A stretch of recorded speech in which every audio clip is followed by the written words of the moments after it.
Hi folks, so welcome back. So in this video, I'm going to cover one of the housing finance companies, affordable housing finance companies, that is India Shelter Finance Corporation. So currently अभी अगर देखो ये जो पांच छह जो अच्छे companies हैं in the housing finance space, आपको ओवरव्यू दे दूँ ये स्पेस में अभी क्या चल रहा है।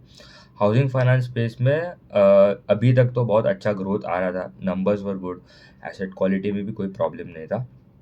But from last couple of quarters, last quarter and this quarter specifically देखो तो थोड़ा ग्रोथ में प्रॉब्लम हो रहा है। And the second problem is there asset quality. सबका नहीं, इट इज आइदर और, मतलब एक एक जगह थोड़े कंपनीज का ग्रोथ बेटर है बट वहाँ पे एसेट क्वालिटी खराब हो रहा है, बट दूसरे साइड पे कंपनीज का ग्रोथ स्लो हो गया है एंड एसेट क्वालिटी स्टेबल है, या तो इंटैक्ट है या तो थोड़ा इम्प्रूव हो रहा है। तो थोड़े रीजन है, 2 to 3 reasons which are triggering the problems in this space.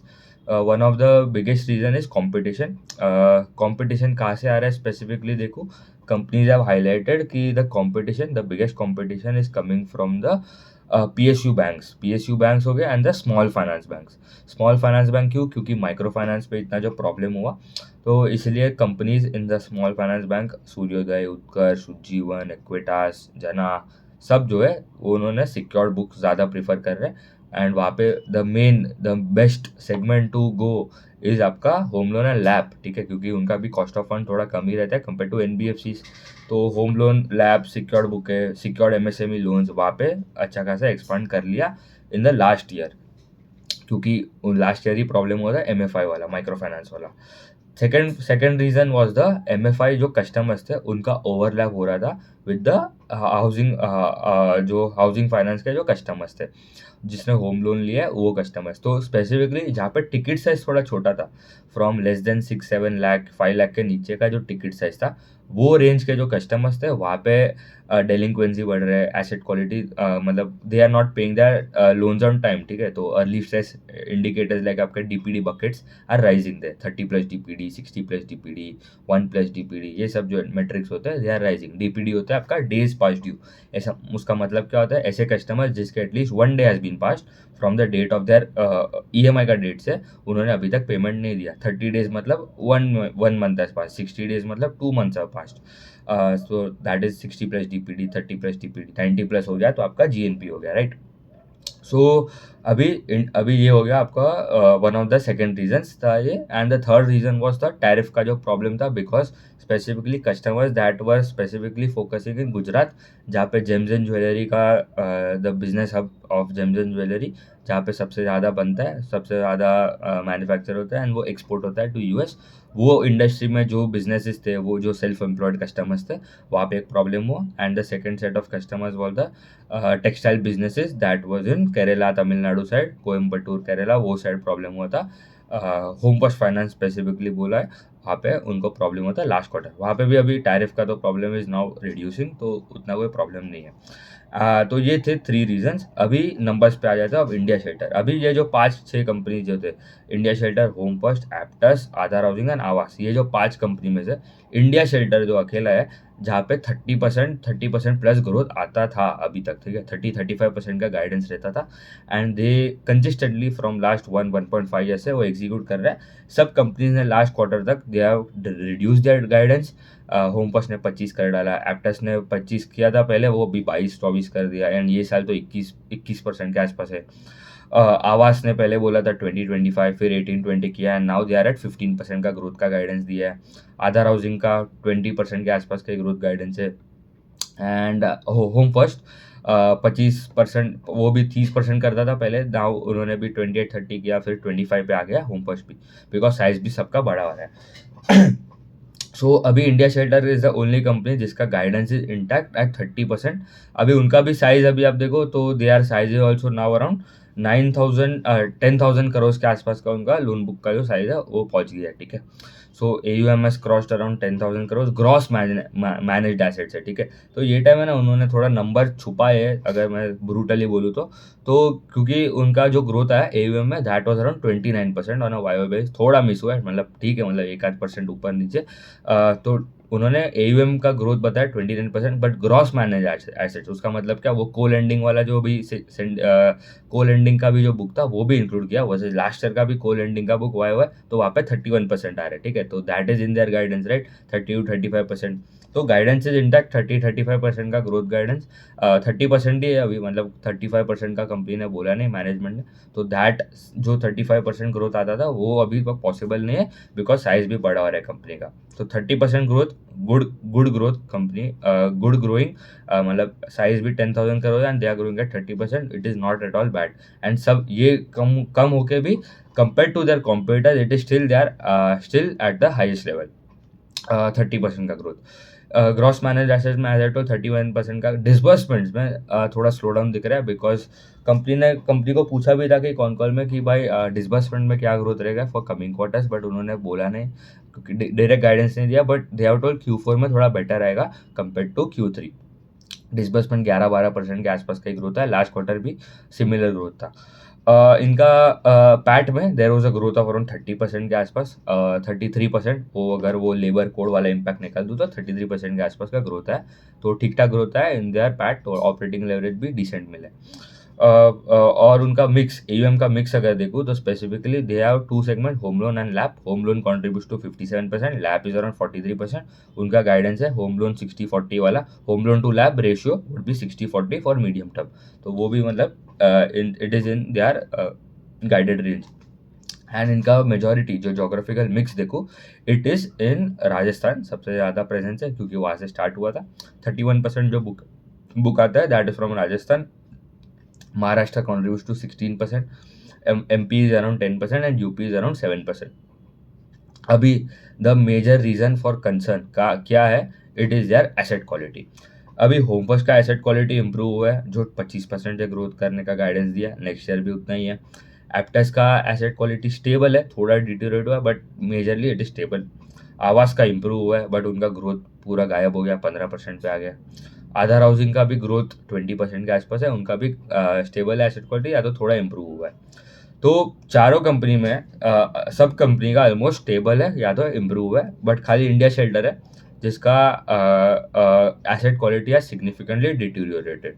तो क्या प्रॉब्लम हुआ कंपनी का स्पेसिफिकली GNPA देखो, दैट वाज एट 1.5 हो गया versus 1.2 on a quarter on quarter base. तो 30 बेसिस पॉइंट के आसपास का उनका शार्प इंक्रीज हुआ in the GNPA। NNPA also increased from 0.9% to 1.2%, तो वहाँ पे भी 30 बेसिस पॉइंट के आसपास का इंक्रीज है। एंड 30+ DPD बकेट, तो विच इंक्लूड्स द GNPA, ठीक है। 30+ DPD मतलब ऐसे कस्टमर जिसके 30 days have been passed from the date of their EMI, but अभी तक उन्होंने पेमेंट दिया नहीं है, राइट। तो दैट वाज एट अराउंड 5% हो गया versus 4.7 on a quarter and quarter basis. तो कंपनी ने क्या बोला स्पेसिफिकली, जो customers already 60 days pass due में बैठे थे, उन्होंने वो कस्टमर्स को क्या करते हैं, बेसिकली दे फोर्स देम, बहुत ज़्यादा कॉलिंग एंड सबका, मतलब दे टेल देम टू पे देयर EMI पे करो। उन्होंने बोला ये टाइम जाने दो एक बार, पूरा ये जो खराब कस्टमर्स जो है उनको पूरा एक बार से निकालने दो बुक में से, स्ट्रेस लोन्स जो है उसको 90+ में फ्लो होने दे एक बार। तो that have been flowed, and उनका credit cost also it increase, because उनको प्रोविजंस भी ज़्यादा करना पड़ा बिकॉज ऑफ द जो कस्टमर्स लेट हो गए, right, in that were in the NPAs। तो credit cost also it increase from 0.5% to 0.6%। उनका क्रेडिट कॉस्ट का भी गाइडेंस रहता है टू अराउंड 0.4 टू 0.5। उन्होंने बोला 9 मंथ के लिए इट वॉज अराउंड 0.5, बट पूरे साल के लिए भी उनका guidance is around 0.4 to 0.5। And ये क्वार्टर थोड़ा बढ़ गया बिकॉज उन्होंने क्रेडिट कॉस्ट ज़्यादा बढ़ गया, क्योंकि प्रोविजन भी बढ़ गए, क्योंकि एसेट क्वालिटी या तो कस्टमर्स जो वो पे नहीं कर रहे थे टाइम। जो रीजन मैंने स्टार्टिंग में बताया वो 3 ही रीजन है मेनली, उन्होंने फ्लैग किया in the con call as well of their asset quality front because of the problems. फिर उनका कलेक्शन एफिशिएंसी भी थोड़ा कम हुआ, this time it was around 98% versus 99%। तो मेनली खाली अगर ये रिजल्ट देखूँ ना, मतलब ब्रॉड पिक्चर में ग्रोथ बराबर था, बट एसेट क्वालिटी में दे फॉल्टेड। दूसरे सब कंपनीज का growth, asset quality was good, but they faulted on the growth. तो यहाँ पे we are seeing moderation in growth, because सबका एक तो साइज भी बढ़ रहा है, दूसरा कंपटीशन भी ज़्यादा आ रहा है, specifically banks, PSU bank, small finance banks, ये सब have enter this space. And अभी आगे का outlook, it is slightly slow in terms of growth for all the companies across the sector, क्योंकि आपका आपका कंपटीशन बहुत बढ़ गया है, ठीक है। Simple reason to put out would be competition rise. इनका अभी मार्जिन एंड शब्द अगर देखो तो yield was at around 14.9, last quarter भी उतना था। Cost of funds was around 8.3 versus 8.5 quarter on quarter, तो कॉस्ट ऑफ फंड डिक्रीज हुआ है, तो that is good. And spreads improved by to around 6.6 versus 6.4 quarter on quarter. Spreads का guidance है to be north of 6%, ठीक है। तो 6.4 6.5% के आसपास रह सकता है स्प्रेड्स फॉर मीडियम टर्म, उनका मीडियम टर्म गाइडेंस है। ब्रांचेस के लिए भी अगर देखो तो they have added around 2 branches in this quarter. Currently अगर देखो till 9 month of FY26 they have added 35 branches.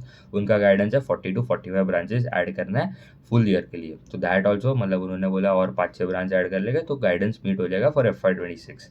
ROE numbers have also improved because operating leverage मिल रहा, तो ROA was around 5.8 versus 5.8 in the last quarter. ROE improved to around 17.1, last quarter 17%. That is also good. And उनका leverage ratio है around very less, खाली 2.9, and last quarter भी उतना ही था। तो they are targeting medium term में leverage जो है that can go to around 4-4.5 and ROE of around 4-4.5। तो नेट नेट आपका जो ROE है इट कुड बी अराउंड 18-18.5% जा सकता है आराम से इन कमिंग फ्यू क्वार्टर्स। और एक बार अगर गाइडेंस समराइज कर दूँ तो 30-35% का ग्रोथ का गाइडेंस इज इंटैक्ट, बट जो 35 के ऊपर, ठीक है, अपर बैंड ऑफ 35 वो थोड़ा डिफिकल्ट लग रहा है from this phase specifically. Company ने बोला we would love to be in 30% growth for coming quarters, because थोड़ा साइज भी बड़ा हो रहा है एंड कॉम्पिटिशन बढ़ रहा है एंड सबका ग्रोथ स्लो है, खाली इनका ही नहीं हुआ है, सबका स्लो हो रहा है एंड इसलिए they are still targeting around 30%, तो that is one positive sign. Opex भी उनका opex ratio is also decline and वो बोल रहे हैं around 15-20 basis point of decline in opex ratio over coming years. Next year FY27 में it would be possible, तो सीधा ओपेक्स कम होगा एंड आपका सीधा ROE में इंप्रूवमेंट आ सकता है, या तो आप लेवरेज बढ़ा रहे हो तो ROE थोड़ा कंप्रेस होगा, तो नेट नेट आपका ROE इंप्रूव होगा अगर ओपेक्स एंड सब रिड्यूस हो रहा है तो। उसके बाद दे वांट उनका गाइडेंस, ठीक है, कंपनी को पूछा बिकॉज उनका NPS बहुत शॉर्ट अप हो गए, तो कंपनी को पूछा था इन दैट कॉन कॉल कि what you would be your exit GNPA ratio for FY26। Company ने बोला जो अभी अराउंड 1.5 जो हो गया it could come down to around 1.2 1.3, तो दैट इज गुड कि कंपनी का जो एसेट क्वालिटी में दे आर टेलिंग कि एसेट क्वालिटी इंप्रूव होएगा। क्या तो ऐसा ही बोल सकते हैं, अगर देखो अगर अगर कंपनी अगर थोड़ा एफिशिएंट नहीं होता है इन देयर वर्ड्स तो वो बोल भी सकता था कि we don't know what is their scenario going to play out, तो थोड़ा और पेन हो सकता था, तो थोड़ा और स्ट्रेस हो सकता है इन द सेक्टर, बट अभी उन्होंने बोला है तो दैट इज गुड। अभी वो एग्जीक्यूशन देखना पड़ेगा, क्योंकि अभी तक जो उन्होंने बोला है ऑलरेडी कंपनी ने अभी तक जो भी गाइडेंस देता था they have executed it very well, तो management is truthful in their words. जो बोल रहे हैं एप्टस जैसा नहीं है, एप्टस हर क्वार्टर में आके कुछ चेंज कर देता है गाइडेंस, आप you have to under commit and over deliver, ठीक है, तो that is one important thing. अगर कंपनी के अगर मैनेजमेंट अगर कभी भी कोई गाइडेंस देते हैं तो हमेशा देखो कि कंजर्वेटिव रहे, बट उतना भी कंजर्वेटिव नहीं कि you don't feel to invest because of the valuation, या तो जो ग्रोथ का गाइडेंस है it should not be very less, ठीक है, 5-6% ऊपर नीचे ठीक है, बट इट्स द डेल्टा जो है वो थोड़ा कम रहना चाहिए compare to their guidance and their execution. So ये हो गया उनका एसेट क्वालिटी का बात, जो दे आर टेलिंग कि वो इम्प्रूव होगा अराउंड 1.2 to 1.3 हो जाएगा फॉर दिस ईयर। उनका मेजॉरिटी अगर मीडियम टर्म के लिए भी दे हैव टोल्ड कि the guidance for their AUM क्या एसेट क्वालिटी स्पेसिफिकली GNPA उन्होंने बोला it would be in around 1.2-1.25% के रेंज में रहेगा फॉर मीडियम टर्म, एंड वो पहले भी उतना ही था, ठीक है, तो ये क्वार्टर एक प्रॉब्लम हुआ था उनको, बट अभी वो अभी आगे जाके देखना पड़ेगा। ऑल्सो अभी थोड़ा लॉन्ग टर्म अगर देखो एंड वैल्यूएशन भी है उसके बाद देखते हैं, तो करंटली उनका जो size is around 10,000 crore, right. वो बोल रहा है हमारा 2030 तक FY30 या 2030 तक they want to reach the AUM of around 30,000 crore मतलब 3x करने वाला है इन नेक्स्ट 4 ईयर्स, राइट। 4 साल में 3x इज अराउंड 31-32% का कैगर आता है, which is very good company in terms of growth guidance and execution भी अभी तक सब परफेक्ट आ रहा है। सेकेंड उनका FY27 के लिए भी गाइडेंस इज अराउंड 30-31% के आसपास का ग्रोथ फॉर FY27 एंड और उनका आरओई का number by FY27 would be around 4 times 4.5 and ROE around 18%। ठीक है, ये हो गया उनका गाइडेंस फॉर मीडियम टर्म। अभी वैल्यूएशन, अभी अगर करंटली अगर वैल्यूएशन देखूँ, जो 5 कंपनीज है, India shelter, home first, Aptus, आवास एंड आधार, ये 5 में से इंडिया शेल्टर का करंटली जो प्राइस टू बुक है that is around 2.8 times, home First का अराउंड 3 टाइम्स है, एप्टस का भी अराउंड 2.8 के आसपास है, आधार इज अराउंड 3 टाइम्स एंड आवास का जो है इट इज़ अराउंड 2 टाइम्स। ठीक है, 2 पॉइंट आवास का अगर हम देखूँ, एक सेकंड, आवास का अगर देखो, हाँ उनका बहुत कम है, 2.3 आ गया। ठीक है, मतलब बहुत गंदा डीरेटिंग हुआ बिकॉज क्योंकि 3-4 क्वार्टर से they are downward revising the guidance in terms of growth. तो ये जो 5 कंपनीज में से इंडिया शेल्टर का valuation is very reasonable given 30% growth engine. अभी ये नेक्स्ट क्वार्टर भी कुछ चेंज हो सकता है, या तो एसेट क्वालिटी और भी खराब हो सकता है, तो वो हमें ट्रैक करना पड़ेगा। But currently as of now जो top 2 companies according to me in this sector would be India shelter and home first and Bajaj housing का अगर देखूँ तो उनका भी अच्छा है numbers. Their guidance for FY27 is also very good, but अभी उनका वैल्यूएशन थोड़ा ज़्यादा है, 3.7 टाइम्स के आसपास का उनका प्राइस टू बुक है। तो और वो थोड़ा थोड़ा और टाइम करेक्शन अगर आ जाए, टाइम ऑन प्राइस करेक्शन दोनों, when the earnings catch up, तो they can also be a solid compounder at 25% CAGR for medium term, because उनका गाइडेंस भी रहता है एंड उनका साइज भी बहुत बड़ा है। ठीक है, 1,30,000 का उसका साइज है। ठीक है, दैट इज मतलब 13 टाइम्स बड़ा है compare to India shelter and वो बोल रहा है 25% ग्रोथ। तो बट वहाँ पे थोड़ा वैल्यूएशन का अभी भी कंसर्न तो रहेगा ही एंड है। तो India shelter and home First would be much better compare to Aptus, Aadhar housing consistently वो भी एक मैनेजमेंट है जो they are the biggest player. ठीक है, आधार जो है अफोर्डेबल हाउसिंग में they are the biggest player and वो जो बोलता है वो उतना करता ही है। AUM ग्रोथ जो गाइडेंस अभी तक जो 2 साल से कंपनी बोला है, they have already executed that guidance and they are well on track to achieve that guidance. वो डिसबर्समेंट में थोड़ा मिस होएगा उनका, सबका प्रॉब्लम है अक्रॉस द बोर्ड, डिसबर्समेंट में किसी का ग्रोथ उतना कुछ खास आ ही नहीं रहा है। Aavas is a bad company and Aptus also is a bad company according to growth के हिसाब से बोल रहा हूँ। एसेट क्वालिटी मुझे उतना फर्क नहीं पड़ता, क्योंकि what what we should do, because HDFC bank का भी एसेट क्वालिटी अच्छा है। ठीक है, बट उनका ग्रोथ नहीं है। हमें चाहिए दोनों दोनों वी वांट टुगेदर, या तो थोड़ा रीजनेबल हो। तो एप्टस होमपास को मुझे थोड़ा बेटर लग रहा है, क्योंकि होमपास का ग्रोथ भी अच्छा है, 25% for this year as well and next year as well and उनका एसेट क्वालिटी हैज इम्प्रूव। ठीक है, DPD बकेट है स्टेबल है, NPA थोड़ा इंक्रीज हुआ है 10 बेसिस पॉइंट के आसपास, बट DPD बकेट्स जो अर्ली स्ट्रेस इंडिकेटर है that is a big signal कि आपका आगे NPS कैसा लगेगा। तो early stress indicators like DPD buckets have improve, तो that is one positive sign and उनका कॉनकॉल का मैनेजमेंट भी कमेंट्री अगर आप सुनो इट वाज वेरी पॉजिटिव, क्योंकि 25% के आसपास का ग्रोथ का गाइडेंस है उनका भी for this and next year. So अभी ये स्पेस में India shelter is looking good. ऐसा कोई मतलब कोई मेजर प्रॉब्लम नहीं होगा कि कंपनी बंद होने वाला है, बिजनेस पूरा खराब हो गया, एक क्वार्टर में पूरा मतलब गेम चेंज हो गया, तो ऐसा कुछ नहीं है।